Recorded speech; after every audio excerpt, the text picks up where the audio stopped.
Good morning, YouTube. Warbles on a lot here. Sunday, the 5th of April. Easter Sunday, as they call it, just getting ready for recording The Outsiders. First Moondog will be a separate broadcast. And isn't it lovely that daylight plastic saving time has finished today? Time now for Outsiders. I'm Barry Cassidy, and you're not. Many thanks, Uncle Barry. Outsiders today, they are El Hardy, freelance journalist, Bernard Keane, politics editor for Crikey, and Derek Parker, Melbourne-based freelance writer. Welcome to you all. I don't know how many of you through the internets or otherwise have access to the work of one Alan Jones, the Sydney broadcaster, but he had this to say introducing the Prime Minister earlier in the week. If I was working for the Prime Minister, I'd say, PM, you only need one report. It'll be a short one, a report on common sense. Bernard Keane. There's no shortage of evidence flowing into various government departments from various government agencies right now. We've got white papers. We've got a tax white paper about to come. A defence white paper is looming. We've got a new report on competition policy. Treasury has, of course, began the week briefing us all on tax. We should be having a very good evidence-based conversation, should we not? Oh, certainly we should, but clearly I think Alan Jones is of the view that you can have too much evidence. What you need is a dose of good old bloody common sense. What might that mean, I wonder? Not all this book learning that folks go on with. Look, it's very similar to the opening sort of year or two of the Rudd government, where they hit the ground reviewing, and there was all sorts of people were press ganged into conducting reviews, and Kevin Rudd talked rather sanctimoniously about evidence-based policy as if he'd just personally discovered it. There's no evidence of that. And on they went. And look, governments sort of like to get in with a clean slate, conduct some reviews, kind of try and build up some momentum for reform for that. I mean, that was the approach behind the National Commission of Audit, and same goes for the original National Commission of Audit, the original and best National Commission of Audit done in the 1990s when the Howard government first got in. I mean, you get in, you get some notionally independent people to conduct a review and produce some ideas that you entirely expect them to produce, and then use that as the springboard for a reform push. I mean, very few of these reviews tell us anything we don't already know. I mean, there's not much in Ian Harper's review that we don't know already. We know that we need to, the taxi industry is a rort, that we need to fix it. And we know retail pharmacies are rort that politicians have been too scared to take on. We know cabotage is a rort. We know we need congestion pricing to fix up, or road pricing to fix up congestion. So all these things are well known.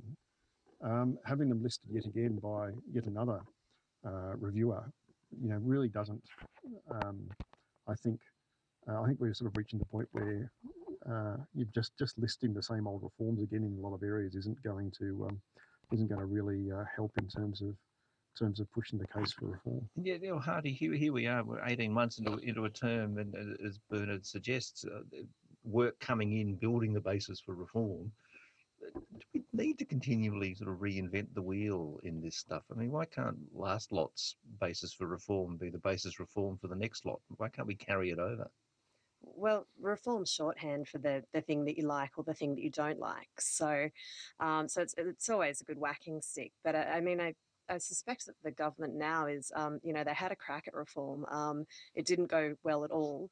Quite a few of them nearly lost their jobs. So I really can't see them getting anywhere near reform, bar, a couple of little bits of tinkering around the edges for the next election. And, with Abbott and Hockey as it is now, you couldn't see them taking a comprehensive reform package to the next election. Especially Derek Parker with something like competition policy, which of necessity has resistance within the people it targets. Well, competition policy is particularly complicated, but all these areas are. But maybe the issue is now not whether you've got the reports, because as you say, there have been many reports, but what happens next. Sometimes governments commission reports in order to avoid doing anything. They just say, look, we've commissioned a report. But I do get the impression over the past few days that at least some of these things are being pushed in a bit more of a mature way. I thought with the tax plan, just putting it out there by the government and saying we want a mature discussion. It was at least some sort of start.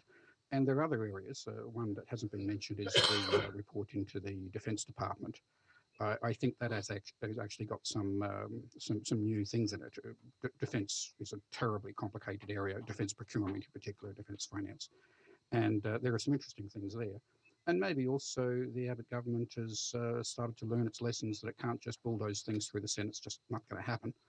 And now it's also facing several Labor state governments. So maybe they're seeing this is a way to try and diffuse some of the party political tensions and get at least some reforms through. Whether that happens is another question. We'll have to wait and see. But maybe that's the sort of thing they're thinking about. Have you been surprised, Bernard, by the way that tax, for example, has travelled through this past week? That we've had a fairly sort of open-minded, everything on the table account of the thing by the Treasurer, and the conversation that's followed has all been sort of intriguingly mature.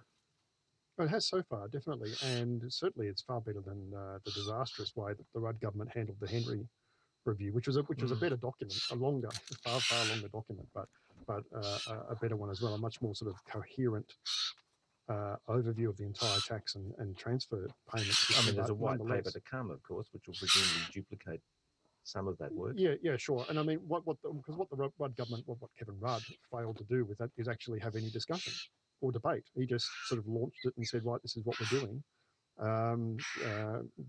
gobsmacking the affected sectors. And whereas in this case, we have actually had a reasonably, well, so far in the few days we've actually had a reasonably intelligent discussion, and so far we know that world GST is off the table because Labor won't cop it, but Labor is open to the idea of... Bill Shorten's in charge of GST, apparently. That's what I understand.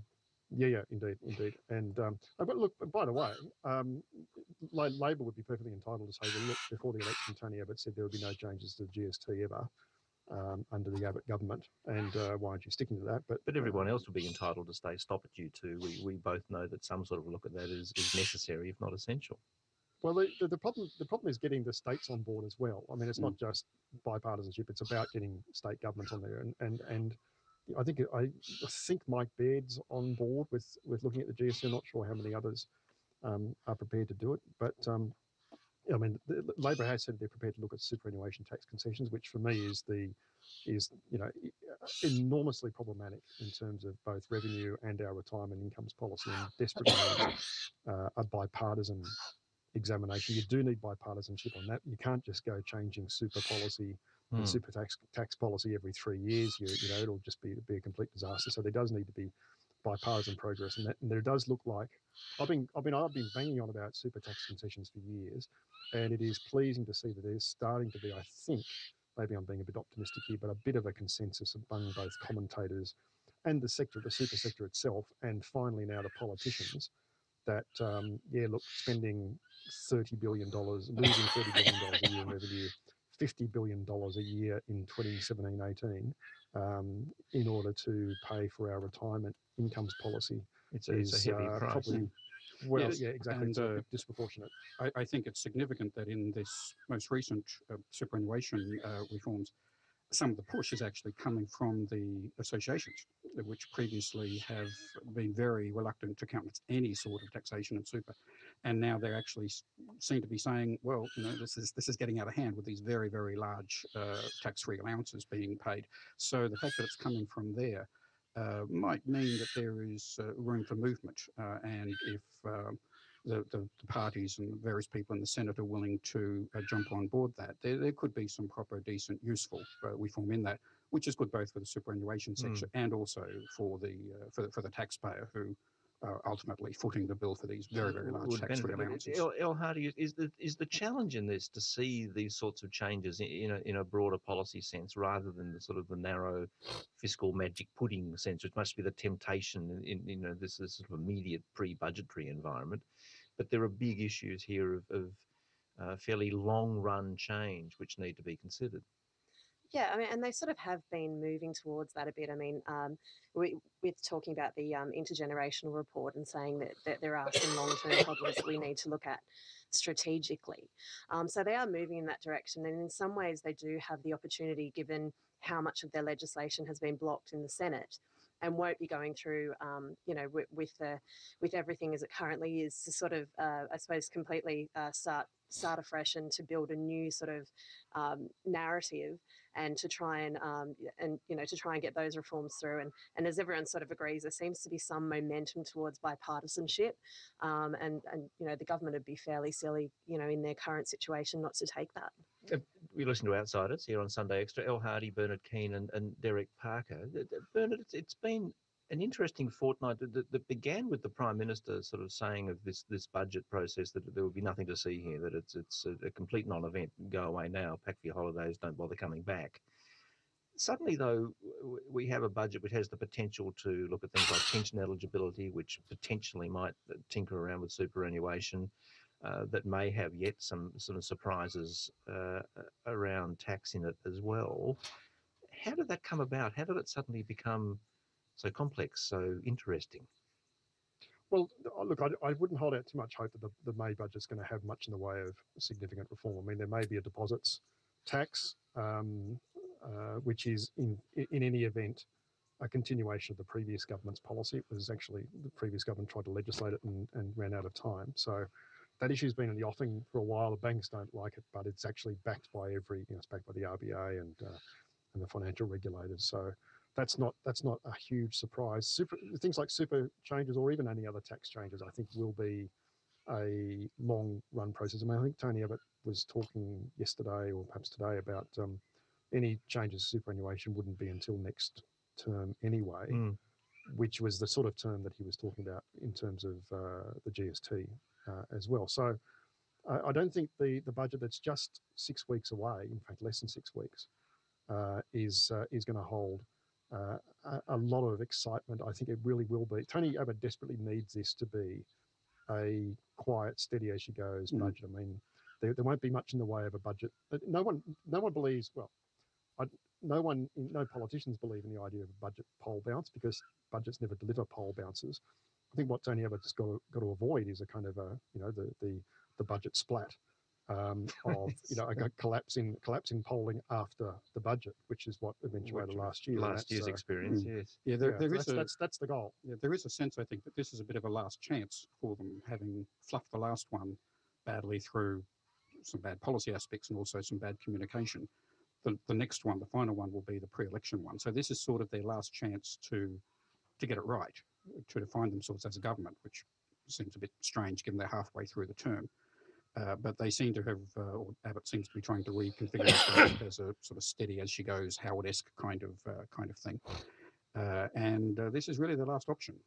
And if either they come out with some real turkeys as policies, or the various forces in the Senate collude against it and just block it for the sake of blocking it. But this nowhere further to go. There's an opportunity here, isn't there, El, to get this thing back on the rails? I mean, this was the government's declared intention to use this term to get a lot of the discussion happening, to put the evidence out there and to have that go to the next poll.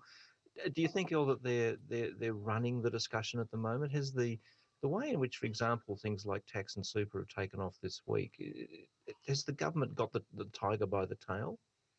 I mean, yeah, I still don't think that they're in control. I mean, you can't just release a major reform paper sort of 6 weeks before a budget and expect, that it's going to get implemented. So they are sort of, I suppose, strategically not where they would want to be. I think it'll be, I think the budget night may be more of a springboard for them to not really do anything, and then to launch the conversation that they'll be moving toward for the next election. I like the concept, Bernard, of a springboard for them not to do particularly anything. I think that I think that's actually pretty. That's actually pretty accurate. I suspect that's exactly. A springboard just to get back to political normality, where governments, don't trail oppositions by massive gaps. Right from the outset of their term, and think about chucking the Prime Minister under the bus.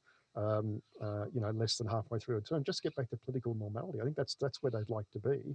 And at the moment, despite greater optimism in the government's ranks, that's still a long way off. And just a quick final point, Derek. I mean, they do have the opportunity to now of being fairly clear of the confusion that state polls have put up.